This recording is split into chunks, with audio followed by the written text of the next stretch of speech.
Hi guys, it's Sullivan here in Philadelphia. I posted a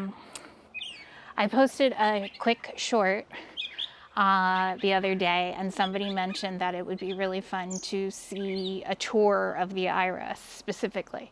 And we did get some rain between when that comment was left and today. So while there's still a lot of iris blooms, a lot of things, sorry, there's like a dove being a total jerk. I'm trying to film here.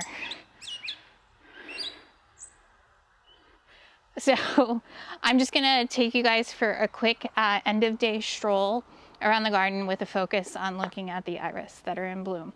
On this side of the house, the front walkway and my office, there are not as many because this is more of a part sun area. So I don't have quite as many up here.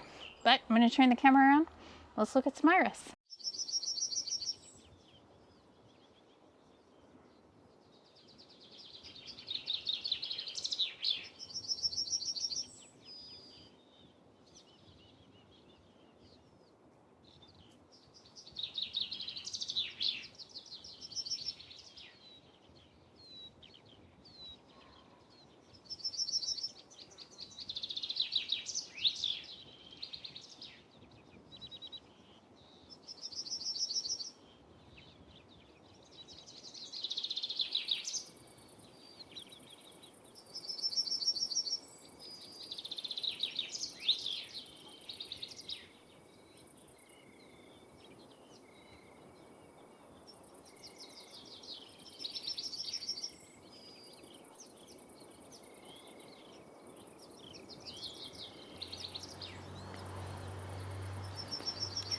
Maybe you saw the vlog. I am reworking some stuff and working on some planter groupings here in the island. And I honestly thought the iris tour would be a nice little break.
So I put a lot of the bonuses out here just to see how they do.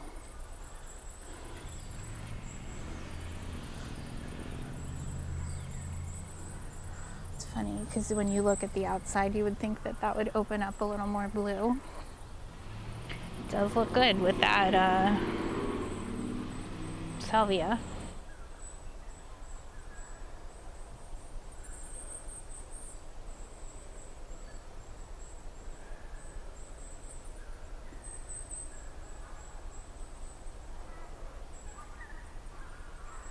These are my colors, but I don't love the orange beards.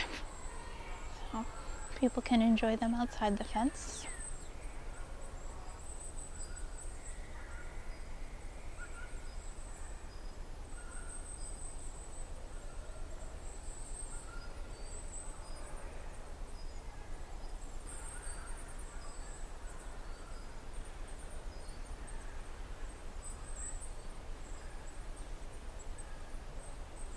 This is called placata marking. I've discovered after trying a few, it's just not my favorite thing in an iris, but this is a pretty one.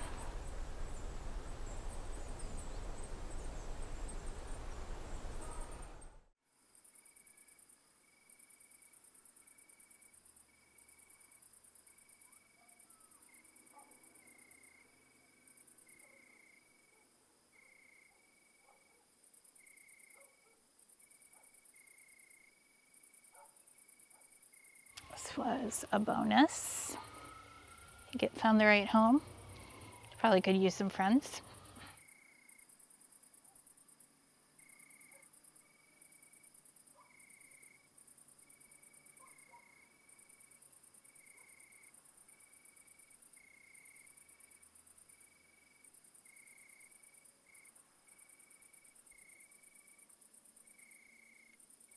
Yeah, it's just not my thing, but I have a hard time getting rid of them. So a lot of these, like I said, out here, they're bonuses. When you buy a bunch of iris, they usually send you a few freebies.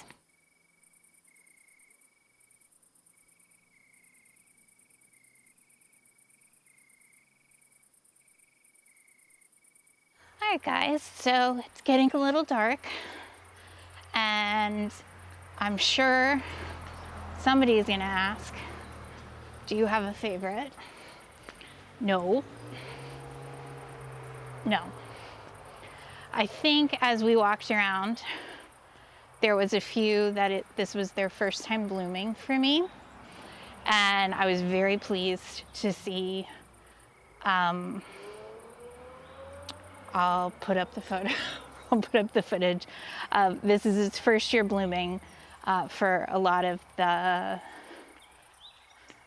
darker colors, and I was really happy with how a few of them were working. And you know, some of these have been here for a few years now. It's time to divide, thin, potentially find new homes for a few of them. So I'm finally starting to cull out a few from the first few years when I was in the frenzy of ordering. And you know, this is the tail end of the bearded iris season. There has been 4 weeks before this where others were blooming. So that's something I like about them. Like peonies, they have around a 6 to 8 week season. And some of the ones that I have that are in a bit of shade will carry on probably for a few more weeks. And then my last one, usually each season so far, has been this one called Thundery, which is a very special color. But yeah, it's been nice. It's definitely an easy to grow plant. I can see why some people don't love them because they do need some attention. But I think as my collection grows, I'll have a little bit of an easier time culling the ones that I don't really love and planting more of ones that I really do love. Like last year, I moved several over to the Deodar cedar, the golden Deodar cedar area, and was able to take two that I really love, Desert Moth and Dragon's Dance, and move them from the place where they were, spread them out, and give them some space so they're making more of a mass statement. I think that's kind of the goal with all of these. I do think they're a really magical flower in terms of, I think the foliage is very interesting even when there's no flowers, but I think because there are so many flower options, they're a really great way to bring some interesting color to a bed in early spring, and they also connect sometimes discordant colors. So yeah, I just love them. But yeah, so thanks for walking around on a quiet little tour to see the bearded iris in bloom. All right guys, thanks for watching. I'll see you soon.